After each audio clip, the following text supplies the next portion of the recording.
नमस्ते friends, तर आज मी तुम्हाला सुकं खोबरं कसं साफ करायचं आणि ते वर्षभर कसं टिकवायचं हे सांगणार आहे। तर तुम्ही बघू शकता अगदी खराब हे खोबरं आहे, भरपूर असं काळपट झालेलं आहे। त्याचप्रमाणे भरपूर अशी धुळई या खोबऱ्याला लागलेली आहे।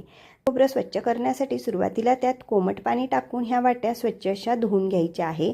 तर ह्या वाट्या धुण्यासाठी तुम्ही स्क्रबरचाही वापर करू शकतात।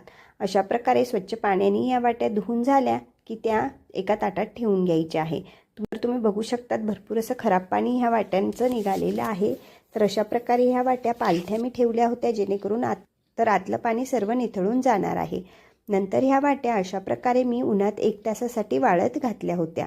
1 तासानंतर तुम्ही बघू शकतात हे खोबरं व्यवस्थित असं सुकलेलं आहे। त्याचप्रमाणे अगदी पांढरशुभ्र हे खोबरं झालेलं आहे।